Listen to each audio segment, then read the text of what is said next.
Mr. Mixer, I fixed it. The Kitchenaid mixer is a wonderful and powerful machine. And it's been the #1 selling machine on the market for over 100 years. But unfortunately, over time, they get tired and weak and warm. They can start sounding rough and they just lose power. So today, we're gonna show you how to completely rebuild your tilt head Kitchenaid mixer. Let's get started. Now, the process that we use is the same process that we use when we rebuild machines and put them in our showroom for sale, as well as when we powder coat these machines and customize them for you. We send them back in any color you can imagine in perfect brand new condition. And remember, if you are not the DIY type, we can still help take care of you. All of these machines behind me have been shipped in from all over the US. Now, there are many reasons to consider a full rebuild, but let me just show you a few issues that really indicate that your machine, it needs to be rebuilt. Let's start with this machine. Now, for example, this machine, you turn it on, it immediately goes to high. It sounds like absolute garbage. And when your machine is running that rough and that funky, it means that a lot of parts are failed. It's just gonna be more advantageous to do a complete rebuild while you're in there. If your machine has low torque, like this machine here, right? We'll turn it on. I should not be able to stop this Planetary. It should be ripping my arm off. And anytime your machine has low torque like that, it's indicative that the field assembly is bad. If the field assembly is bad, you literally have to take everything out anyways. It's just the perfect time to do the full rebuild. And then lastly, if you go to take your machine apart, everything just looks thrashed back here. If this bearing bracket is loose, listen to that. You can wiggle this back and forth. These nuts right here will be loose, or in this case, missing altogether. It indicates that it's time for a full rebuild because everything back there was just getting thrashed around. The motor, the field assembly is gonna be trashed. All the electronics are going to be trashed. You need to rebuild it. Now, one of the main benefits of doing a full rebuild, not only do you know that you're going to have a perfect running machine, it's gonna save you a lot of time of like chasing down little individual issues and trying to piece little things together. You just solve it all at one time. Now, we do offer the full rebuild as a kit, and included in that kit, we have all the parts you need to do the job. We have the bearing bracket, the speed plate, the armature, the field assembly, brushes, governor, hub gear, center gear. We have the worm gear assembly and a grease and gasket. And this complete rebuild is gonna be virtually the same for the tilt head and for the K5SS style of machine. Now, we are going to create a standalone video for the K5SS, but for reference, any machine, you see the top, it looks just like the tilt head. It's the same internal components, just has the bowl raised base. So there'll be 4 big mounting bolts right here. If you see those mounting bolts, it's a K5SS. Now, unfortunately, this video is not going to be for the K45 or the K5A, like non-solid state units, anything that was 1978 or older. This is not going to pertain to that because you have to do a lot more stuff. It would be a nightmare to try and help you guys get through that, but that is something that we do in-house. So if you have a vintage unit that's kind of been passed down or something, you just covet those machines. They're great old machines. We can actually completely rebuild those too. Okay, let's dive right in, shall we? We're gonna start by removing this back screw right here that holds the back cap in place. We just go ahead and turn that counterclockwise, and this back cap is now ready to be removed. And once removed, we'll have access to these 2 screws right here. These hold this trim band in place. They call it the beauty band. Let's go ahead and remove both of those.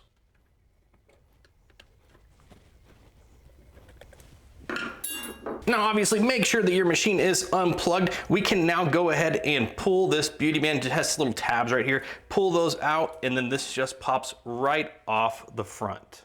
Now, before we go any further here, we just want to go ahead, we're just going to remove some of this rear end. I found that by removing some of this rear end first, it just makes the project a little bit smoother. So again, definitely machine unplugged. Go ahead and remove all of these clips that are here on the speed control plate. And once that's complete, you want to get yourself a little rag. Now, once you have your rag and your needle nose pliers, again, we want to locate, there's this little spring right here under this speed plate. We'll grab onto that. We can pull that out of place. You see, I got that right there. And we're just going to hook it through the rag just like that. And now that spring cannot just shoot up into the machine. You got a grip on it. Now, there are 2 nuts here on the speed control plate. There's one right there, one right on the other side. And we want to go ahead, we want to take our needle nose pliers here, and we just want to break those loose. And once those have been broke loose, we can go ahead and just remove these 2 screws here on top of the speed control plate,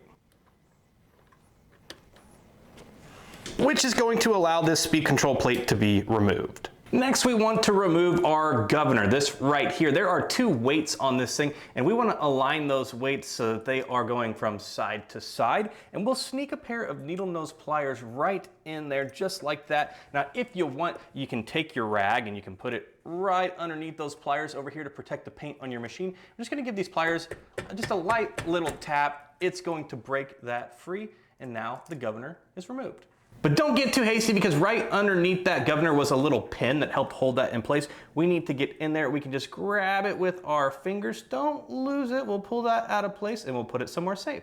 Now, while we're back here, we can also go ahead and remove the ground wire screw right here. So we'll go ahead, we will remove that. And once that is removed, it gives us access to just go ahead, grab the strain relief right here of the power cord and pull those wires out of place and get that out of the way. And now that we've done that, you see this, we have this rear gasket right here. We can snake that around as well. Just get that out of place, get the wires out from under it, pull it over and around the towel. So now we have a nice working area. Next, we need to go ahead and remove this phase board right here. If you look, there's one little screw up there that we need to remove. You do want to get a smaller Phillips head screwdriver. A Phillips head number 2 is going to be too big. You want to get up in there and remove that screw. Don't lose it. All right, take a look. We got that tiny screw removed. Now it is time to move on to the bearing bracket. And that bearing bracket just has 2 nuts here that hold that sucker in place. It's a 3/8 inch driver. We'll just go ahead and we will remove those nuts. And now that the bearing bracket is loose, we want to take the speed rod, we want to push it. You see how it's pushing this little lever out right here? We want to push it all the way forward into the 10th gear, and then we'll go ahead and we will just kind of pull this bearing bracket out of place. Sometimes you might have to get in here with a screwdriver, just pry a little bit. It might be a little seized up, but we'll get that out of place. Now, as we're pulling out on this bearing bracket, you see this little tab right here? Sometimes you just have to push down and just get that bearing bracket out and around so that we can get it out of place. Which leaves us with only the motor, armature, and the field assembly inside the machine. And before we do anything with that motor and the field assembly, we want to remove these brushes right here, which means we are going to need a flathead screwdriver here. Just be careful, we don't want to damage these brush caps, and we'll just go ahead and remove those. Now, once removed, there are a few parts to this system. So you have the cap itself, you have the little holder here. Make sure that you keep those together, and then here, this little spring, you have the brush itself. We can go ahead and just pull that out of place. It looks just like that. And there is one of those on both sides, so make sure that you remove them both. Now, with those brushes out, if you are lucky, you can grab the shaft on the motor armature right here, and you can just kind of pull on it, and it'll break free and just come right out. But sometimes it's seized and you can't get it out, which means, well, we have to take the machine apart anyways, so we'll just take it apart and then tap it out from the inside. Let's do it. So we had a little fun with the rear in there. Now it is time to move back to the head. We are going to need ourselves a flathead screwdriver and a rubber mallet because we need to remove this drip ring. So all we're gonna do here, we're gonna take our screwdriver, we're gonna get it right on the edge of this drip ring. We're just gonna give it a light little tap with the mallet. You can see it start breaking free there. And once you have it most of the way, you can just grab it with your hand and pull it out of place. Now, when you remove some of this stuff, you will often find some goodies in there. Look at all that flour. Yummy. Now, with that drip ring off of the machine, we can go ahead and tilt the head up. There is a pin right here in the Planetary, and we need to punch that out. So we are going to need a hammer and a 1/8 inch punch. Now, if you're in this process and you find that you don't have some certain tools, we do have all of this available, as well as if there's anything missing from your machine, like for example, this machine is missing this front badge or the hub cover, we have those. We literally have everything available. So if you need something for your machine, you know who to call. All right, we got our punch lined up here. Some of these can be pretty hard to get out, so don't be afraid to give it a wallop. This one came out pretty easy. Now that pin that we just removed, we often find that they're bent or cracked or damaged, or when you're punching them out, they get mushroomed out on the end. That is why we include a shiny new one in the rebuild kit. Now, once that pin is out of place, we can go ahead, we can grab this Planetary, just kind of with our hand, just like this, give it a little twist and pull, and it just pops right off the machine. Which leads us to our final step before we're ready to pull these heads apart. And of course, that is going to be the removal of all of these body screws. There should be 5 around the Planetary head here, 2 in the body here, and then 2 on the back on each side as well. Now on older machines, these are just gonna be a standard flathead screwdriver. You can just go ahead and twist those out of place. On some of the newer machines, it's an S1 Robertson square bit.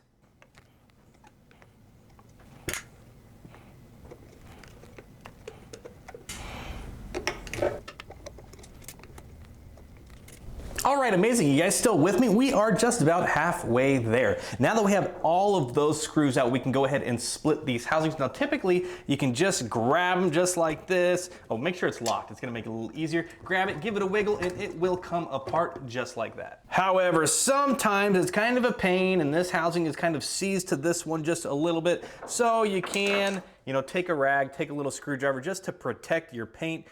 Put it in here, just give it a little tiny, a little pry action, just enough to bust that loose, and then you can go ahead and remove it.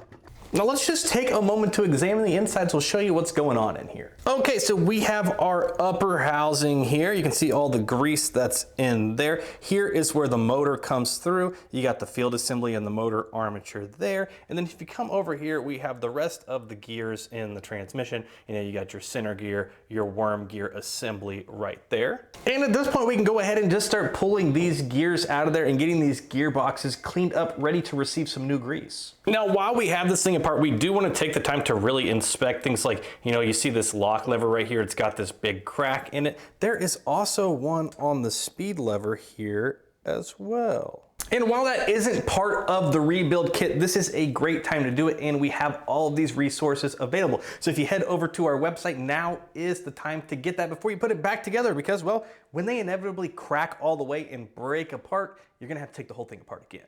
Now, typically speaking, at this point in a repair, we want to pull all of these gears out. We want to inspect them closely, but they're all getting replaced. So we don't have to waste the time degreasing everything. We can just go ahead and just pull the gears out and set them aside. Now, make sure to have ample paper towels ready, because this part does get pretty messy.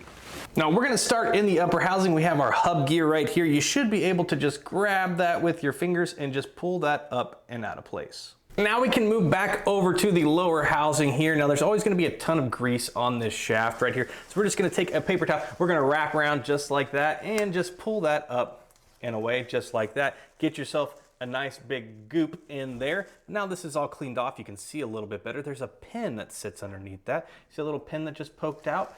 We're gonna go ahead, we're gonna grab that and we're gonna remove it just like that. And once that pin is out of place, we can go ahead and just kind of push down on this center shaft right here. Sometimes it's a little seized up. You might need to give it a little love with a mallet to get it to come through, but just pull that down and out of place. Which leaves us direct access to this center gear. We can just go ahead and grab that and remove that as well. Now at this point, the name of the game is just getting all of this grease out of the machine. Now we do offer a few little tools to help with that. They're not part of the kit, but they're great little upgrades. We have our grease pick, and then we just have our little plastic scraper. These two come as a nice little combo on our website. Now we're just gonna come in here with our large scraper tool, and we're just gonna get a majority of these big hunks of grease out of here. We will use this to get as much as we can off of this lower housing, and then we'll transition to the upper housing here and do much of the same.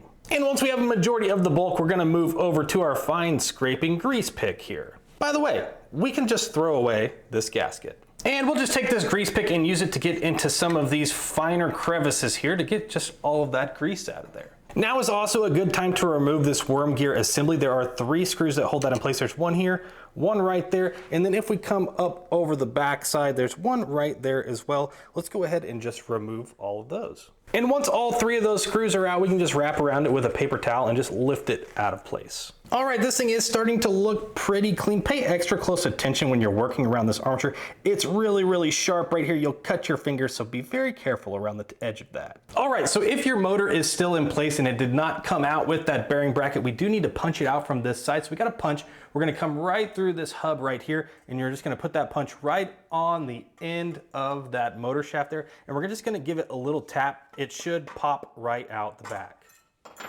Just like that. Now all that's left as far as disassembly wise is to remove this field assembly, and in order to do that, the best way is to just put this head right back up onto the lower housing there. Now before we do anything with this field assembly, let's take our little brush caps here. Let's put those back into the machine. You don't need the brushes, just the caps. Now remember, this is just sitting here, right? It's loose, so if you want to make sure that that doesn't fall out, we can take one of our fully threaded body screws and we can just screw that back into place real quick to hold those two together. Now, as you can tell, we do have a screw in place now. This thing isn't going to fall off. There are 2 wires back there. There's a black one right there and there's a white one over there. And I've got some really long needle nose pliers here. We want to get back there. We want to grab onto those wires. And once you grab those wires, we can just go ahead and pull those tabs out of place just like that. Now you can tell we got both of those wires out of place. Now it's time for these nuts. There's a nut right here and a nut right here. We just need to loosen those. Now my driver here, it's hollow. I can get all the way up to that nut and I can just give that a loosen. But if you don't have a hollow driver, you can just use a pair of needle nose pliers, grab onto that nut and loosen it like that. Now you don't have to loosen these all the way. Once they're loose enough that you can wiggle them by hand there, we should then be able to grab these rods and just loosen them by hand and pull those out. Now, if those will not loosen by hand, you can get a pair of locking pliers. Just make sure you bite like halfway down the threads and you can bust that loose to where then you can then do it by hand. You might be thinking, won't these pliers booger up these threads? Well, yeah, they might, but as long as you get it up here, it's not gonna matter because you're leaving that on there. You're not gonna have to pass any bad spots in the threads. Just don't damage the very end of it here. Next, we can come up here. We wanna grab this red and white wire and just fish those out of place. And once you've worked those wires through, this field assembly should just pull completely out of the machine. Now you might be wondering, why did we put these brush caps back in earlier? Well, these brass tabs here, they have a tendency to pop out. You see that? If you take the cap and you put it back in there, you will see that it'll hold it into place, which is essential for the next step, which is going to be reinstalling our field assembly here. So before we put this into place, we want the red and white wire and then the black wire on this side to be on your right hand side, right? So the machine's in place on the right hand side, just slide it up in there. And once we have that slid up into place, we're gonna take our rods. Remember, we want this little star washer here on the inside, and we're just gonna slide that through. We're gonna find our threads on the inside and just start screwing that into place by hand. And we're gonna do that for both sides here to get those in place. Remember, take a pair of locking pliers, get halfway down the threads and just twist. You don't wanna get that super tight, but just get it tight enough, tighter than you can get by hand, and then we'll go ahead and we'll lock down these nuts again. Now I'm gonna apologize for the camera work here in advance because, well, it's way up in that machine. It's almost impossible to get a good shot. It's gonna be a little bit blurry, but we're gonna get through it. So if you look up in there, right on top of that square little brush housing, you can see a little slit. Now on the left side here where the white wire goes, that slit is going to be on the top, and on the right side where the black wire goes, that slit is going to be on the bottom. Now you can really benefit from a long pair of needle nose pliers here, but if you got small hands, you can also do it by hand, or you can do it with a regular pair of needle nose pliers. All right, let's zoom in. Okay, so what we're gonna do here, we're gonna get the end of our wire here, and we wanna position it to where we can just bite onto the tip of it, just like that, and then we're gonna work that into place. Now you can tell here, we got it started, but it is not all the way into place. That needs to be pushed all the way up against. So oftentimes if we take our long pliers here and we just push into that, we can get it to slide into place. You see it moving there. And with just a little bit more of a push, we will get that thing locked into place. Take a look at that. That is what it should look like. And as you can tell, we came over, did the exact same thing on the right side. Remember, it's on the bottom. We want to make sure that those black and white wires are tucked up and out of the way. We don't want them to get caught in the motor when it spins. So if you take a look back there, you can see that black wire is tucked out of the way. Take a look over here. We can see that that white wire is tucked out of the way. Then we want to come back to these two wires here and we want to work them through that gap right there. So we're going to take this white wire. The white wire needs to go around this rod right here. The red one can just go straight down. And once you have it through there, you can snag it with a pair of pliers and just pull it taut. And once all of that is taken care of, we can go ahead and slide our motor up into place. Now we just want to take our motor, we want to push it in there. You'll feel it bottom out. You can, if you want, take a rubber mallet, just give it a few light taps, nothing crazy. We just want to make sure that it's all the way up in place. Now, if you've made it this far, give yourself a big old pat on the back because the hard part is done. Now it's just time to reassemble this rear end. Then we're just going to take that screw out, pop it back open, do the gears and the grease, and then we're done. Before we go any further, we want to grab these rods that mounted the field assembly in place, and we just want to give them a wiggle, make sure that they're tight. If you're feeling a ton of movement, they're not tight enough. Now we're ready to put the bearing bracket back into place. Now remember, we want to take this speed lever, we're going to push that all the way forward, and we're just gonna weasel this over into place. You just really wanna snake it around this little plastic piece right here, get it lined up with the motor shaft, and push it up into place. You'll see those rods come through the bearing bracket right here. Now we can take our two little nuts that held the bearing bracket into place, we can get those started.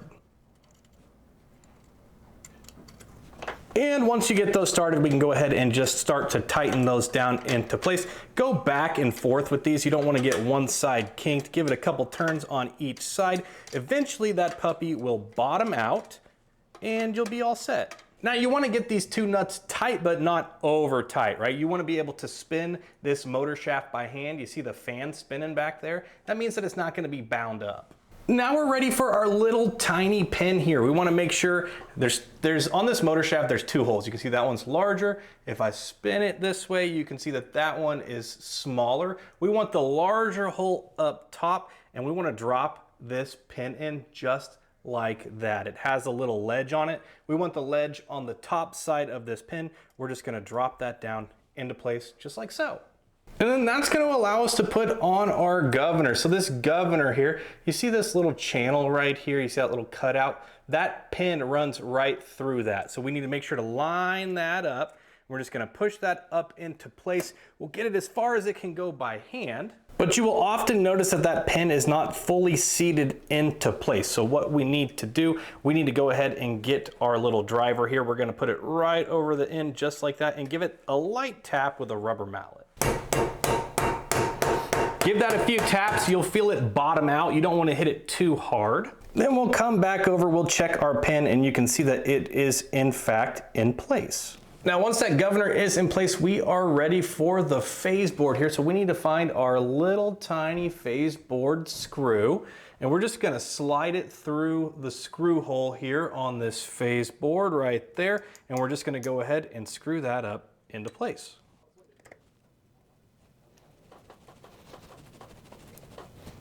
And then lastly here, we have our speed control plate. So we'll just line that up and screw those down. Remember, there's just two screws that mount this into place. So we'll go ahead and get that started. Now we're gonna have to come back through at the end and actually do a speed test on this to get it fine tuned, but we're just gonna work to get it screwed down into place for now. All right, that's a bulk of the rear in there. Now we wanna go ahead and split these heads again. So we need to take this screw out right here. And once that screw is removed, we can just separate these heads again. Okay, so our spring did fall out, but that's not a big deal. You see how it has that little Z-shaped right there? There's a little hole right there, and we just want to work that down into place, turn it over so it locks itself on that 90 degree, and then we want to stretch it out, and we're going to connect it right here to the speed plate. Now, while we're doing that, we want to make sure that this plastic piece right here on the push rod goes above this and slides into that little channel right there. Then we can take our spring here, we can stretch it out, and we can hook it right here on that speed plate, pulling it into place. Okay, before we go any further, remember these were cracked right here. So we want to go ahead, we're going to replace this. It's super easy. If yours isn't cracked or damaged, you can disregard, but it's just simply one screw right here that we're going to remove. And once that screw is removed, this literally just pulls right up out of place. You can see it has a little nubbin on the end. It drops into this hole right here. And we're just gonna take our new one. I'm gonna replace it with black, but we do have gray and chrome available on our website. We'll drop that in and then simply put our screw back into place. Now we do wanna make sure that this screw is tight, but not so tight that you can't work through the speeds.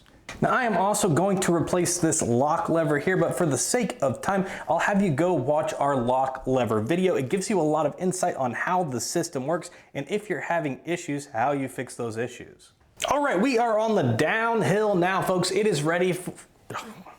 All right, folks, we are on the downhill now. We are ready for some grease. We're gonna start applying some of that and start getting some of these gears back into place.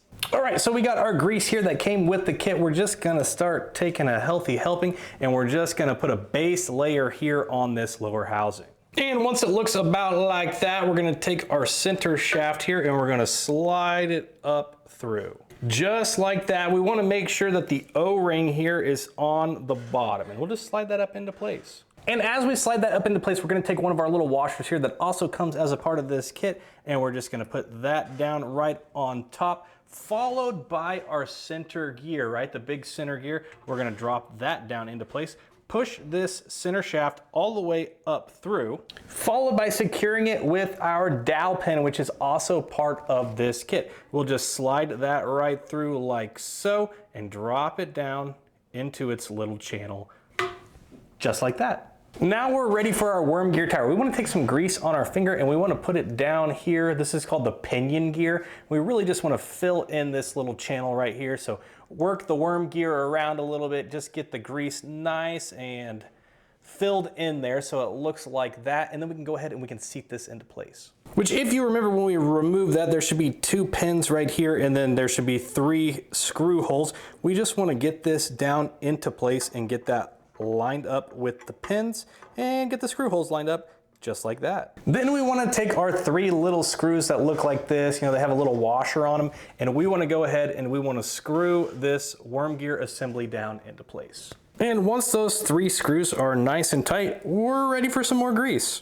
We're just going to take some nice big healthy helpings here and we're just going to smear it all over these gears. Now we're going to come up here to the worm gear and we're going to do much of the same. Just spin that puppy around. Just make sure to get that thing nice and packed with grease.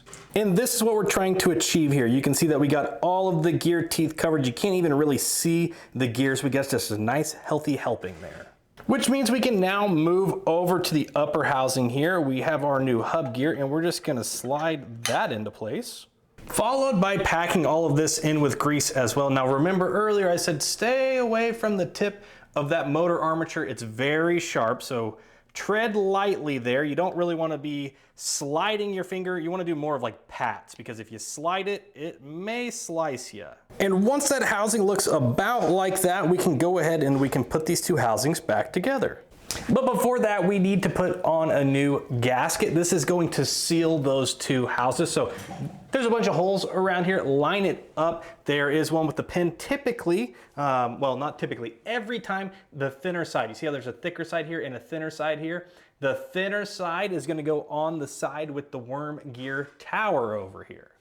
All right, there we go. We have our gasket in place. Now it is just time to put these housings together. You want to make sure that you keep these wires out of the way. You don't want to pinch them. So we'll take those and we're just going to go ahead and sit this housing down just like that. Now, as you can see, this did seat perfectly, no problem. But sometimes these gears won't mesh up. There'll be a gap right here. And if that happens, you just want to take a punch. You want to put it right through your Planetary and you just want to give that a little wiggle and it'll drop down into place and seat. Now it's just time to screw those together.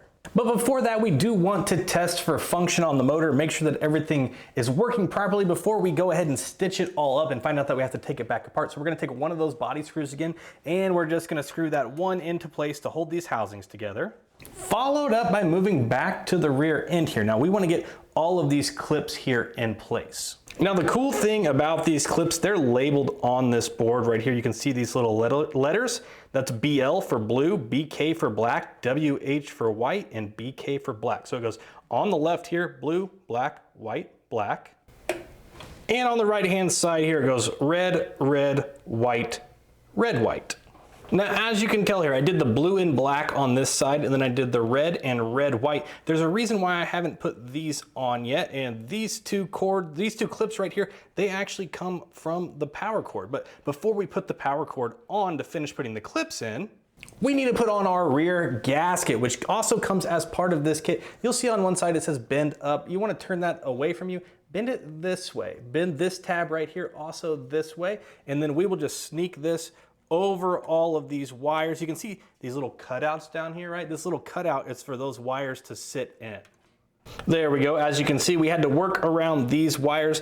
These wires are going to come, they're going to sit right there. Now it's time to put on our power cord. And in order to do the power cord here, we need our ground screw. So we have our green ground wire here. We're going to slide that screw right through that. Now you want to make sure that it is in this orientation right here. You can see the wires. You want those to be on the upper side, right? You can't see them from this side. You can from this side. So you want that to be up so that it sits flush when you go ahead and screw that into place. Now this is another reason why we wanted to put this gasket on first. You can see the ground wire actually sits right on top of that right here to help hold it into place. Now we can work up our clips and get everything clipped back in its appropriate position. And once all your clips are back into place, we can come to the strain relief right here, and that just sits right in. You just push it right into place just like that. Now the last thing that we need to do before we test for function here is to go ahead and remove these brush caps again. Well, because we have to reinstall our brushes. That is part of the electrical circuit. It's not going to turn on if those brushes are in the wrong orientation or if they're not in place. That is right, they do have to go in the right orientation. You see that little 90-degree cutout in there on the bottom right-hand side of that square? Well, that has to line up with this cutout on the brush. You can see it's not a perfect square. It's got a flange. It's called a dog-eared flange. So that needs to be on the bottom right, just like that. And we're gonna go ahead and slide that into place, securing that down with our cap. And then we're gonna come to the other side, and it is going to be on the top left. So we're gonna get that brush aligned with the flange on the top left. And once that is completed, in theory, we should have power. Oh yeah, take a listen to that. Sounds great.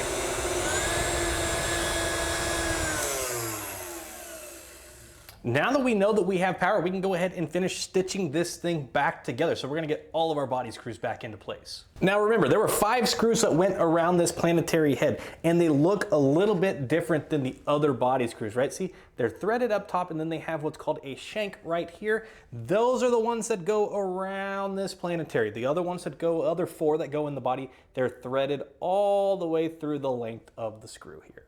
Let's get those screwed in. We are dangerously close now. We just gotta finish putting the Planetary on, but you know, this is a perfect time. This thing is filthy. We wanna get this, we wanna get the back cap. Let's get this body cleaned up before we go any further. Now, typically the best way to clean these body parts is just with a rag and some 70% isopropyl alcohol. We'll just pour some of that on the rag. It eats just a lot of the gunk and grease off of this machine. You will see it is going to make these parts shine. I mean, seriously, take a look at this thing. It is shining like a diamond. Hey, it's gonna run brand new. You want it to look brand new as well. If you have a really old machine like 70s, 80s, you do not want to use this alcohol because it can damage the paint. But if you have powder coated machines, like anything after like mid 80s to current day, this is going to work great. Otherwise, just a little soapy water will be fine. All right, so we do need just a little bit more grease before we put this Planetary on. We just want to kind of just go around this ring gear here and just put a very light coating. Doesn't take much, just like that. Followed by another washer. You want a washer to go up on this shaft between the bottom housing and the Planetary. Now you can see here that this pinhole doesn't quite line up. That shaft is not all the way through. So what we want to do is take a little pick. You can even use a household nail, just something pointy, and just put that into place. Give it a little pry to pull this shaft into place. And now we should have a clear shot for our pin. And you will have a new pin right here as part of this kit. Let's go ahead. We'll just punch that down into place. Now really all that's left to do here is to fine tune this rear end, which is pretty simple. Let's do that real quick. So we are going to start by setting our stir speed, right? So when you click this thing into speed 1, that is your stir speed. And we want that to be 60 rotations per minute. It's going a little fast right now, so we need to screw these in just a hair. We're gonna screw both sides in. We want them to be pretty even here.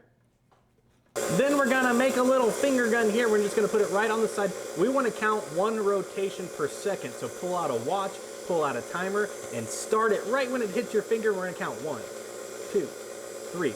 1 rotation per second, or 60 RPMs, and that is gonna be your stir speed that is set. You don't have to sit and count 60 revolutions, you know, 5 or 10 will do. As long as it's hitting your finger every second, you're gonna know that it's gonna be at that 60 RPM mark. Now we are ready to move to this little bottom screw right here, which is gonna help set your higher speeds. Now we can tell right away that we're gonna have to screw that in because, well, on speed 1 it's working, no increase on speed 2.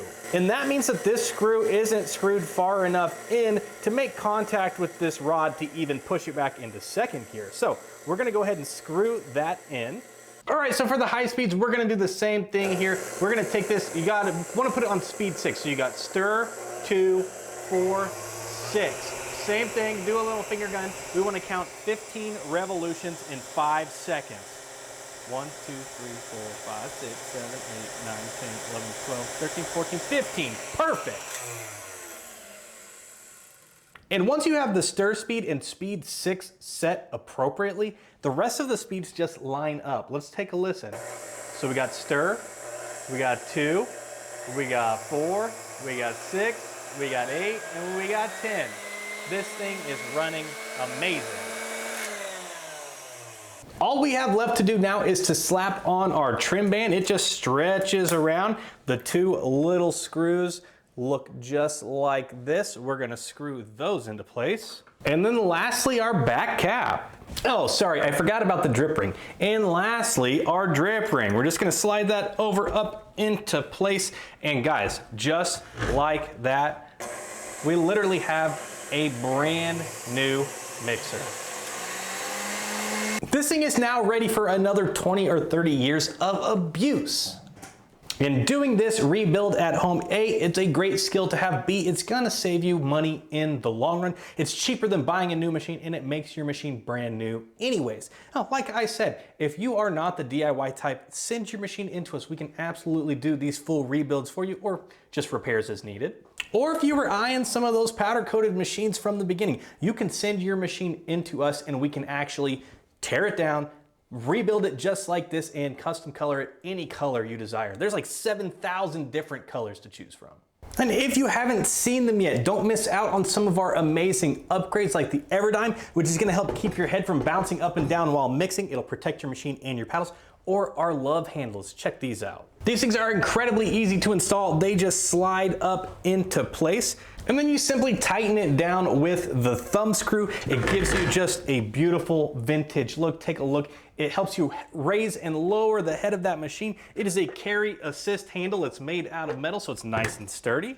Or our quick install spring and washer. Machines no longer come with this spring and washer right here. We brought those back, made them easier than ever to install. Requires literally no disassembly. If you need anything, and I mean anything for your Kitchenaid mixer, we literally have everything. I mean, this is just a huge wall of parts. Please let us take care of you because, well, we love to do it. And as always, I hope you enjoyed this tutorial. I hope that you now have a brand new running machine at home. It has just been an absolute pleasure. It's incredibly humbling to know that people enjoy what we do here and follow along. I mean, it's just absolutely amazing. Now, if you don't have a tilt head, make sure to check out some of our other tutorials. We have rebuild kits on the 7 and 8 quart Pro line machines and the commercial units. We have rebuilds on the professional 600 models, as well as tons of other just how-to DIY repair tutorials. And I suppose I'll just leave you with this. I appreciate you, and we'll see you next time.